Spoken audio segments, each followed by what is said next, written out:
akin pang naaalala noong siya may nabubuhay pa.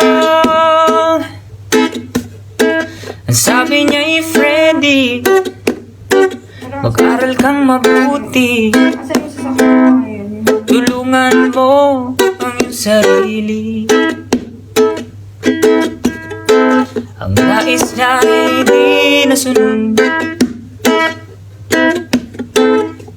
pagkat ako'y may dahilan. Pumanaw na ang aking ama, saan man siya naroroon. Mga payo niya'y tataglayin ko. Ang sabi niya'y Freddy, mag-aral kang mabuti, tulungan mo ang iyong sarili. Kamusta mga boss? Welcome sa aking munting channel, ang Kanta Kwento. Paalala lamang, ang ating tatalakayin ngayon ay hindi naglalayong magdulot ng hindi pagkakaintindihan o pag-iinsulto sa sinuman.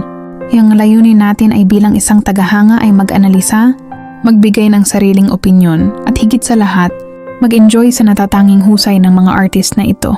Ngayon mga kakwento, talagang nakakatuwa ang dalawang nangungunang live performers ngayon lalo na sa Mindanao na kanilang baluarte. Pinag-uusapan natin sina BJ at Elias. Pareho silang magaling sa kanilang mga napiling genre mula sa mga love songs. Bakit ba ako'y laging ganito? Lagi akong di mo pinapansin, lagi kitang inaalala, kahit di mo kong pansin. Honey, my love, so sweet. Maparock.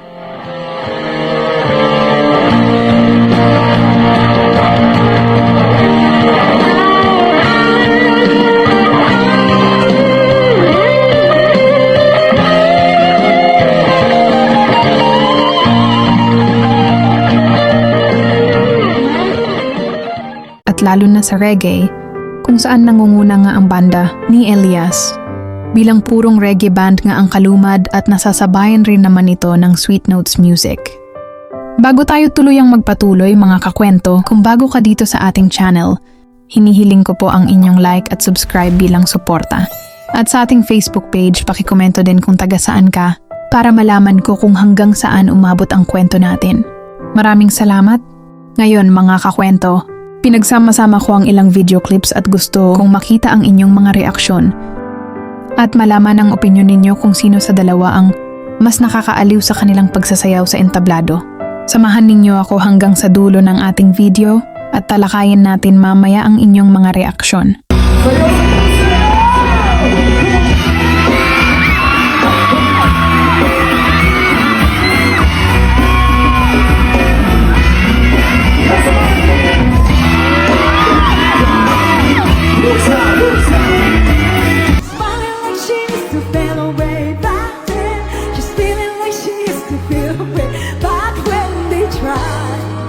Something kept her waiting for this magic. Maybe this time, love wanted.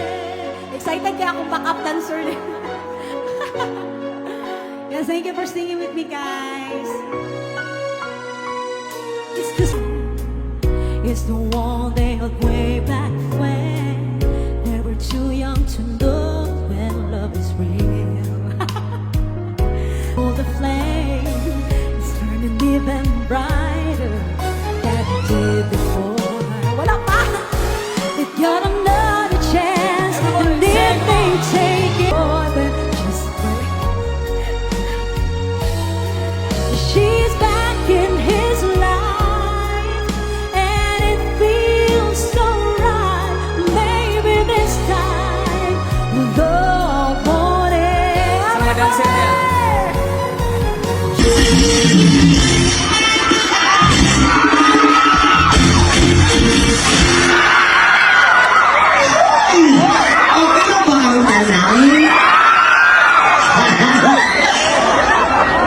Ako ay isang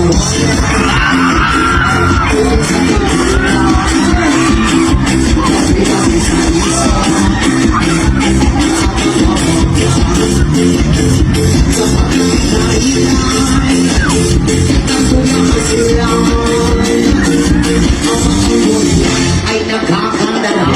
Ako'y sumayaw. Ako'y may nakita.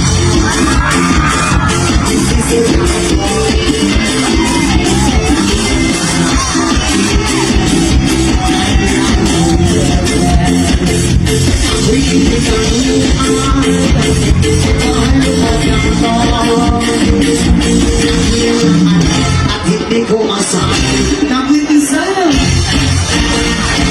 Darna! Grabe ka, Darna. Ang iniingat-ingat.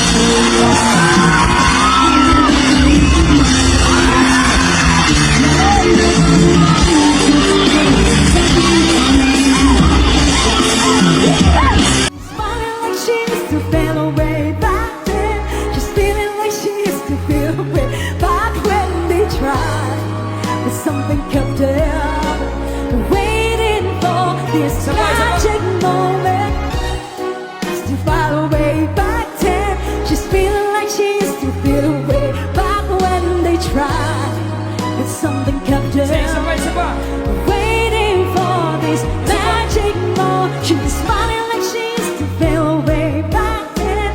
She's feeling like she used to feel away back when they tried.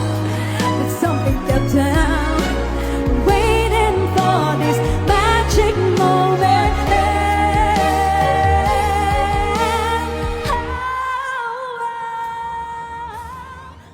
Para sa akin, parehong magaling ang timing ng dalawang ito.